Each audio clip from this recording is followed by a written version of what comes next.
Buenas, me voy a hacer cargo de que este video les pedí que me pidieran que lo haga, pero igual me voy a convencer de que recontra quieren verlo y se vayan a llenar de vistas porque de eso depende mi estabilidad emocional en este momento.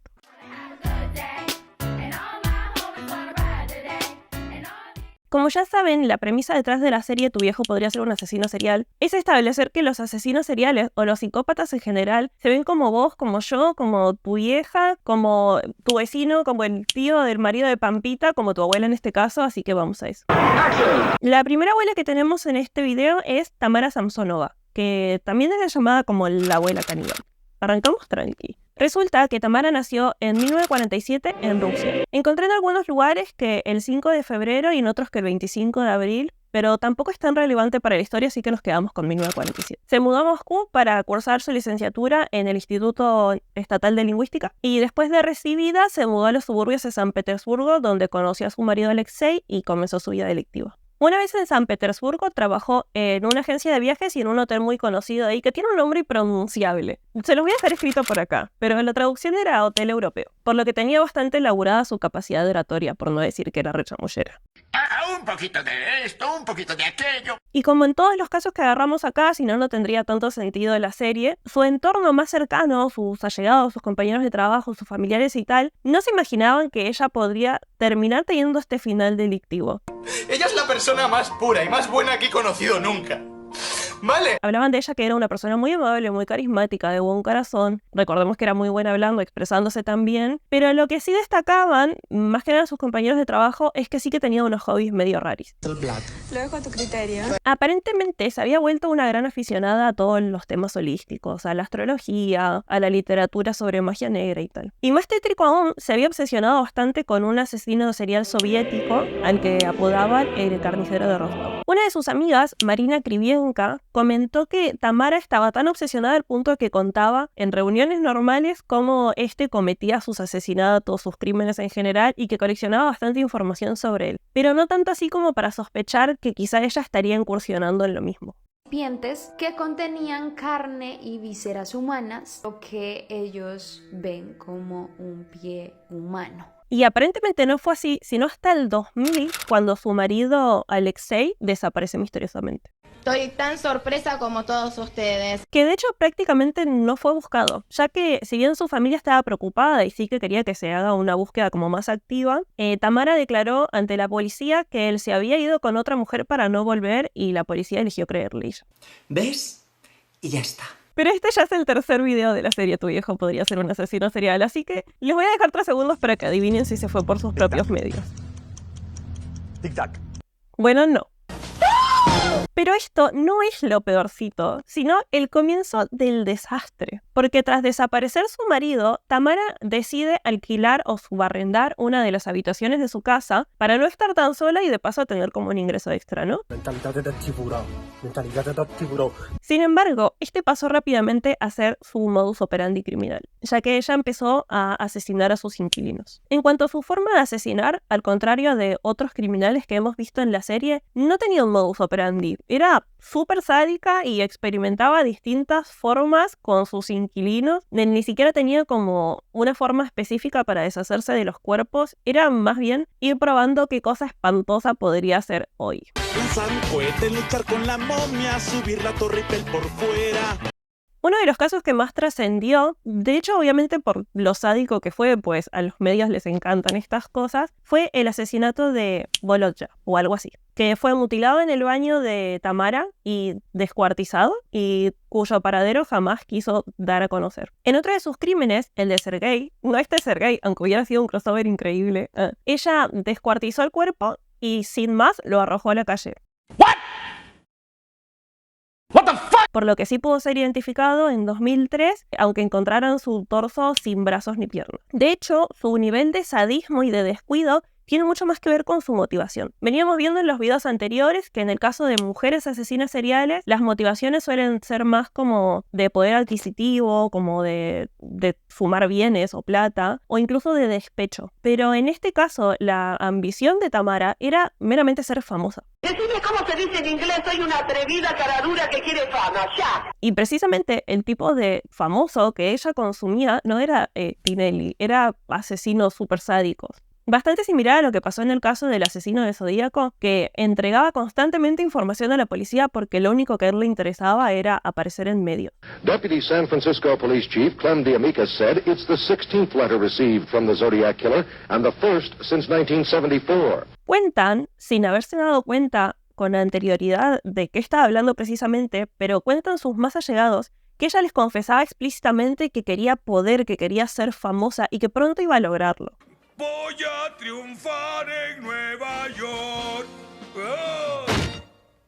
Sin embargo, no eran tampoco conscientes de la forma en la que pretendía llegar a esto Tamara. Que creo que igual nadie ninguno de nosotros nos imaginaríamos que alguien está haciendo esto para conseguir fama. Eso digo yo, pero así está la cosa. Y de hecho, la forma en la que logra hacerse famosa no fue parte del plan, fue más bien un descuido tonto. Todos mis movimientos están fríamente calculados.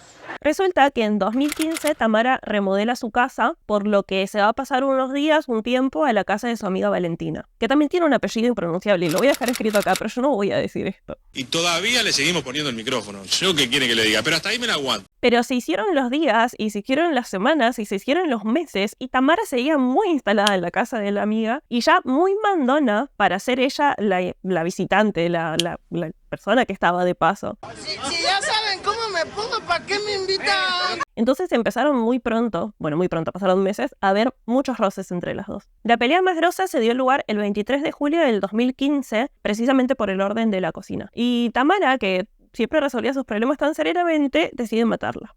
Aquí les pregunto, ¿qué hubieran hecho ustedes? El plan de Tamara fue agregar somníferos en la comida de Valentina y de hecho eso hizo. A las pocas horas de cenar se levantó a ver su obra, a ver cómo había avanzado su plan y se encuentra a Valentina desplomada en el piso de la cocina, pero todavía viva, ya que no había sido una dosis tan letal. No se lo merecía eso, ¿sí? Porque se podría hablar y arreglar las cosas, no mandar matar. Acto seguido, Tamara procedió a desmembrar a su amiga con una sierra aún viva y hervir sus manos y su cabeza en una olla. El resto de su cuerpo fue desmembrado de la misma forma y distribuido en 7 bolsas que Tamara terminó arrojando en un terreno aledaño a la casa, dando estas imágenes tan famosas del caso. Tamara quedó grabada en las cámaras de seguridad del edificio y en otras más del barrio, no solo descartando estas 7 bolsas, sino también la olla, cuyo contenido nunca fue encontrado. A medida que se profundizaba la investigación, se encontró que Tamara tenía un único patrón, que era escribir los detalles de los crímenes que cometía en un diario, que relataba una fascinación retorcida por la muerte y el canibalismo. Algunos informes sugieren incluso que podría haberse comido partes de sus víctimas. Parece que alguien trató de comérselo. ¿Por qué me miran así? Todos están locos como un... Uno de los aspectos más inquietantes de la historia de Samsonova, bueno, igual más inquietante que todo lo que mencioné, no sé, es el origen de su apodo, que es la abuela Baba Yaga, que refiere a una figura del folclore eslavo que era una bruja que se alimentaba de niños. Y es que de hecho acabamos de comernos a Uther y lo tenemos en el estómago ahora. Esperen, olviden lo último. En 2015, tras el asesinato de su amiga Valentina, Tamara enfrenta el primer juicio, durante el cual se presentaron pruebas súper contundentes, desde el diario en el que ella relataba sus crímenes, testimonios de vecinos y evidencia forense. Samsonova fue finalmente declarada culpable de múltiples asesinatos y cumple una condena en prisión, de hecho hasta el día de hoy, en una cárcel de máxima seguridad en la que suele ser atendida por psicólogos y estudiosos de su caso. Se le realizaron varias evaluaciones psiquiátricas y se exploró la posibilidad de que Samsonova tuviera algún tipo de trastorno que la llevara a realizar estos crímenes, pero de momento no se encontró nada. Deje de actuar, nadie le cree. En 2017, de hecho, poco tiempo después de finalmente caer presa, Samsonova pidió su libertad condicional alegando una mejoría en su estado mental y la intención de reinsertarse en la sociedad, pero se le fue rechazada por las pocas garantías que había de que esto ocurra. ¿Me quieres ver la cara de estúpida? Y ahora venimos para LATAM, con el caso de Juana Barraza Samperio de México. Juana nació el 27 de diciembre de 1957 en Hidalgo y se dedicó durante toda su vida tanto a la enfermería como a la lucha libre bajo el seudónimo de la Dama del Silencio. Yo soy la señora Juana Barraza Samperio. ¿Ruda o técnica? Ruda de corazón. ¿Y dónde es más ruda, aquí o en casa? Pues en los dos lados.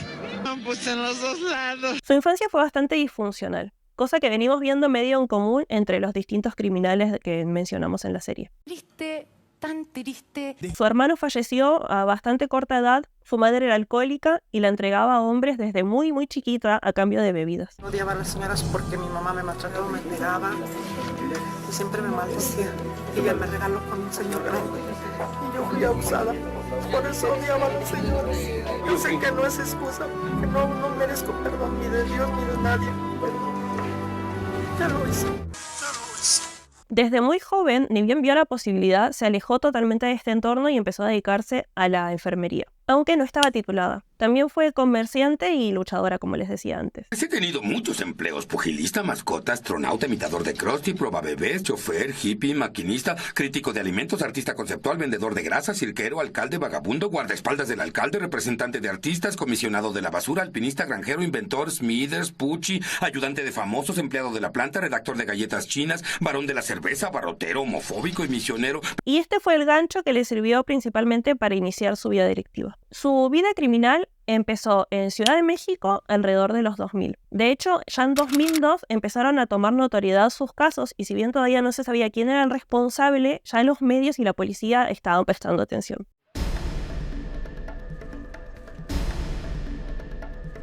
Sus víctimas eran ancianas de entre 64 y 79 años, lo que pronto le ganó el mote de mataviejitas. Lo que no refleja tan bien la capacidad de LATAM para poner apodos, pero bueno. Hola, hijo de Dios. ¿Cómo estás? Olor a Chanel. Caspian Princess. ¿Qué haces, coafer? ¿Cómo es que hace malandón? Y en el caso de ella, al igual que en el caso anterior, y muy contrario al resto de los casos que venimos viendo de mujeres asesinas seriales, su modus operandi se basaba mayormente en la fuerza bruta. Solía asesinar a sus víctimas principalmente con sus manos e incluso asfixiándolas con su estetoscopio. Buscaba particularmente que sus víctimas vivieran solas, ya sea en casas particulares o en departamentos dentro de edificios, pero que vivieran solas o que no tuvieran vecinos tan cercanos, para evitar primero, la presencia de testigos y segundo, la pronta identificación de los crímenes, digamos. Que pasen varios días hasta que un familiar o un allegado, un vecino, se diera cuenta de que la persona había fallecido en su departamento. Qué trucazo, ¿no? Sin embargo, aunque tomaba esta precaución, en todo lo demás era un desastre, era súper descuidada. Dejaba huellas por todos lados, desvalijaba las viviendas de sus víctimas. ¡No toques nada! ¡Voy a tocar lo que me dé la gana! Incluso en prácticamente todos sus casos hubo algún testigo que la identificara, o en la escena del crimen o cerca de la escena del crimen, por lo que prontamente se armó un perfil del criminal. Además tenía particularidades medio extrañas, como vestir siempre de rojo y robar a sus víctimas, siendo que su motivación no era particularmente lo económico, por lo que eran robos medio raros. Algo anda mal. Además estranguló a todas sus víctimas, en general con cosas que estaban dentro de las viviendas o, como les conté antes, con su propio estetoscopio, y en algunos de los casos se pudo constatar abuso sexual. Eso no lo vi venir. Aparentemente su motivación criminal venía como una respuesta a los traumas de abusos sexuales y violaciones que había sufrido de niña, pero esto sigue siendo medio caso de estudio, ya que el caso es bastante reciente. Sus víctimas fueron 35 desde el 2002 hasta el 2006, convirtiéndose en la homicida más buscada de México en poco más de 3 años. Su primera detención, y que debería haber sido la última, se dio justamente saliendo de asesinar a una de sus víctimas por el llamado a la policía de uno de los vecinos. Y esta había sido en 2006, tras asesinar a Ana María de los Reyes Alfaro, a quien había estrangulado con su estetoscopio y apuñalado en varias ocasiones. ¿Qué pasa? Que en este punto la policía estaba buscando a un hombre rubio de cabello muy tupido, ropa roja y facciones duras. Y pese a parecerse al boceto que ya tenía la policía de quien podría ser el asesino, y tener en su poder el estetoscopio, o sea, el arma homicida, y papeles de pensión de ancianos, y una credencial falsa de trabajo social, la policía no tenía sus huellas, y honestamente también seguían esperando a un hombre. Por eso esperaba con la carita empapada que... O sea, ¿cómo llegó a cometer tantos crímenes en tan poco tiempo? Básicamente por la época, pese a haber sido bastante reciente. De base, la búsqueda desde un principio, como les comenté, se centró en el mataviejitas. O sea, la policía estaba convencida de que iba a ser un hombre. Caímos ante el mejor, muchacho, no lo olvides. Y se armó un perfil que era el de un hombre trabajador social del gobierno que iba puerta por puerta ofreciendo programas de beneficio para personas de la tercera edad. Incluso un fiscal federal salió a decirle a los medios que se encontraban ante un hombre con una mente brillante y muy sagaz y cuidadoso, lejísimos de la realidad.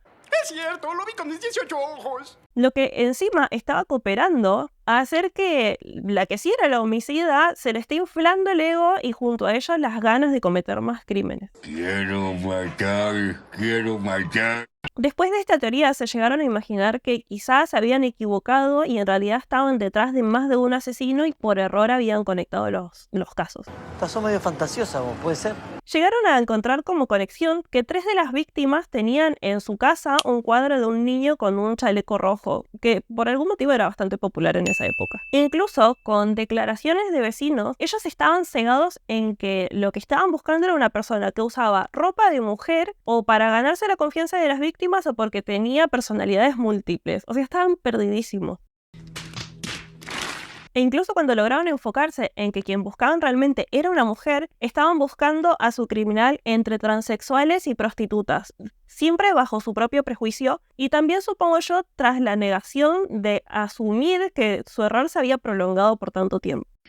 Un poquito de esto, un poquito de aquello. La primera víctima de Juana fue María de la Luz González Anaya, de 64 años, el 25 de noviembre de 2002. 4 meses después mató a Guillermina León, de 84 años. A esta velocidad venían sus crímenes, por mencionar solo 2 de 46 asesinatos. Y como les mencioné, el último se produjo el 25 de enero del 2006, cuando apuñaló y estranguló a María de los Reyes Alfaro, de 84 años. O sea, es un ritmo rapidísimo de crímenes.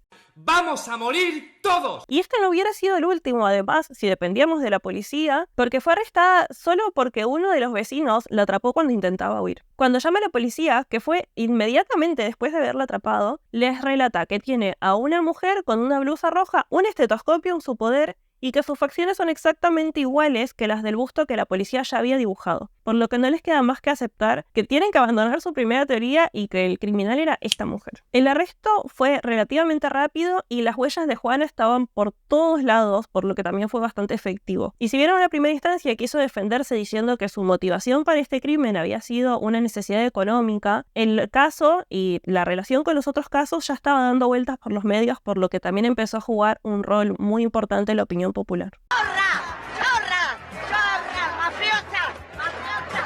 ¡Corrupta!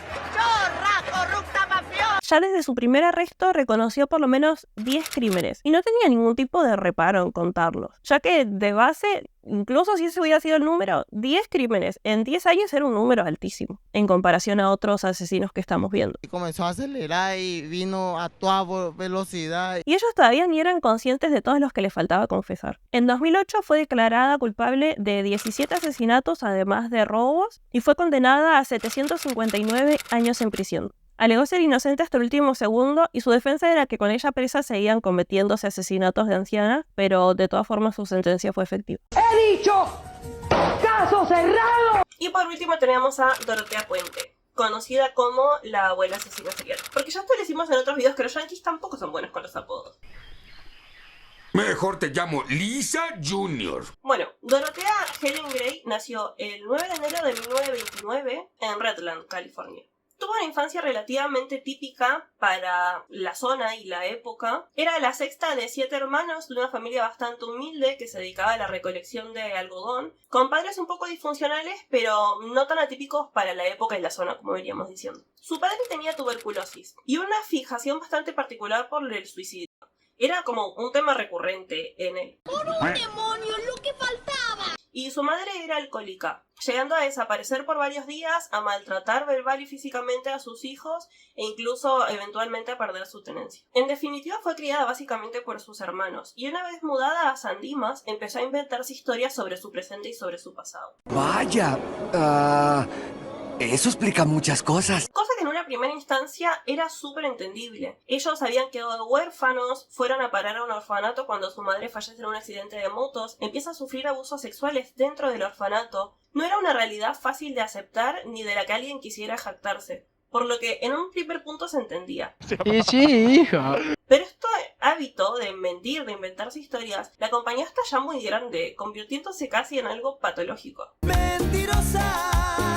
A lo largo de los años, Dorotea se casó varias veces, siendo el primero de sus casamientos a los 16 años con un soldado. Y fiel a su tendencia a inventarse historias sobre ella misma, y ya dedicándose a la prostitución, decide firmar el acta de casamiento con un nombre falso, Shell Arise. Con él tuvo 2 hijas que luego dio en adopción y en 1948 finalmente se divorcian. No puede haber tanta maldad, mi amor, no puede haber tanta maldad. Empezando a acrecentarse los crímenes menores que Dorotea cometía. No así los asesinatos que pasarían a ocurrir mucho más adelante, dándole el mote de la abuela asesina serial.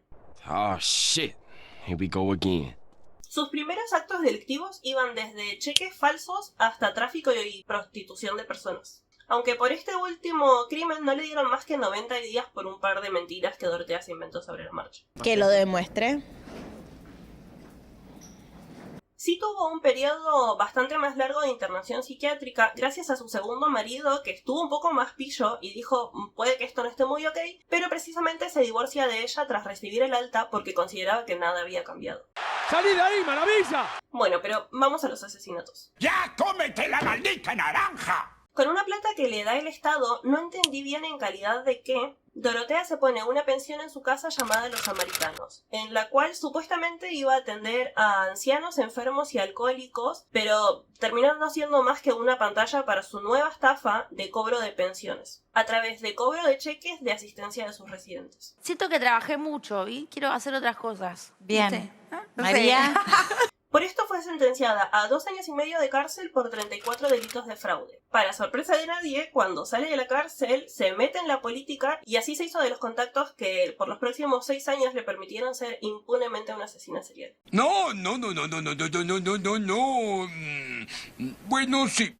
Su primera víctima conocida fue Ruth Monroe, una amiga de Dorotea y residente de la pensión que fue a vivir con ella y falleció en 1982. ¿Coincidencia? ¡No lo creo! Su muerte inicialmente fue considerada un suicidio, básicamente porque Dorotea dijo que era un suicidio. Comentó que ella estaba deprimida por el estado de su marido y demás, pero después se descubrió que había sido envenenada por una sobredosis de codeína. Encuentro esto misterioso, muy misterioso. Y aunque las autoridades empezaban a sospechar de Dorotea, no tenían al momento pruebas contundentes como para acusarla. En 1985 se compró una casa más grande en la calle F Street en Sacramento y trasladó su pensión ahí. Y las desapariciones y muertes inexplicables empezaron a llamar más la atención. Su siguiente asesinato fue el de Dorothy Miller, de 64 años, una vez más de sobredosis, pero esta vez de alcohol. Hagan algo, no lo dejen pasar así nomás. No lo dejen pasar así nomás. Y esto no fue suficiente ni para ella ni para que la policía empezara a sospechar, porque con el mismo modus operandi asesinó a Benjamin Fink, de 55 años, y a Betty Palmer, de 78. Fue recién en noviembre de 1988 cuando su vecino Gary Weissman encontró huesos humanos en el fondo de su casa, más un olor muy fuerte proveniente de la pensión del que ya se venía quejando. Inmediatamente unió los cabos, llamó a la policía y es ahí que se encontraron los cuerpos de Leona Carpenter, James Gallo y Vera Fage Martin. La policía encontró en total 7 cuerpos de residentes de la pensión de Dorotea. Literalmente 7 personas que confiaron en ella para que los cuidara. A medida que avanzaba la investigación, se encontró que Dorotea Puente cobraba los cheques de pensión de sus residentes antes y después de ya fallecidos, y con esto financiaba su estilo de vida. Además, se descubrió que había falsificado documentos legales que le permitieron a ella vender propiedades de las víctimas y cobrarlo. Después de su arresto, que fue recién en enero de 1993, ya que Dorotea en el medio huyó, fue llevada a juicio. Durante el proceso se presentaron como testigos varios residentes de la pensión que declararon haber recibido un trato inhumano y sumamente agresivo. Algunos sobrevivientes relataron que eran maltratados tanto física como emocionalmente, además de sufrir un control estricto por parte de Dorotea. A medida que avanzaba el juicio, se relataron detalles más escalofriantes sobre la personalidad de Dorotea Puente. Se describió como una mujer simpática y encantadora, capaz de manipular a los demás para obtener lo que quisiera, y utilizaba su apariencia de abuela amable para ganarse la confianza de los demás. I used to be a very good person at one time.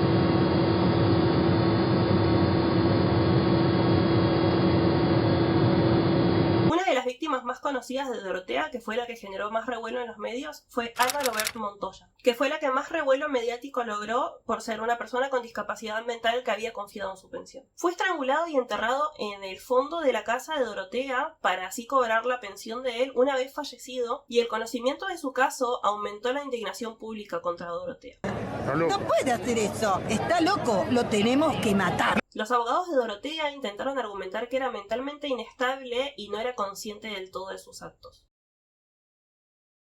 Pero el jurado consideró que las pruebas eran abrumadoras y la declararon culpable de al menos 3 asesinatos. En 1993, Dorotea fue condenada a cadena perpetua sin posibilidad de libertad. Y finalmente falleció el 27 de marzo del 2011, a los 82 años, en la prisión estatal de mujeres de California. Sacramento's most infamous serial killer died this morning after a long battle with colon cancer. Dorothea Puente was convicted of murdering tenants at her downtown home. Y esos fueron más o menos los casos de este capítulo de la serie Tu viejo podría ser un asesino serial. Como ya dijimos varias veces, acuérdense que como que las bases de esta serie es que los asesinos seriales y psicópatas en general podrían verse como ustedes y como yo, y eso es lo que da más miedo. Y también lo que hace que tengamos que estar un poco más alertas. Si quieren cuarta parte, voy a estar leyendo los comentarios. Si quieren que lo haga de tu médico, tu carnicero, tu hermana, podría ser un asesino serial, no sé. Los voy a leer en comentarios. Y nada, si es la primera vez que llegan a esta serie, pasen a ver los 3 anteriores que están bastante buenos. Gracias a los que están compartiendo los videos, los que se suscriben al canal, los que dan me gusta, los que miran hasta el final y comentan cositas. El canal está creciendo bastante rápido, más de lo que pensé que iba a crecer cuando vi los primeros números. Así que gracias por ser parte. Y eso, espero que el video les haya gustado y nos vemos en otro. ¡Chau!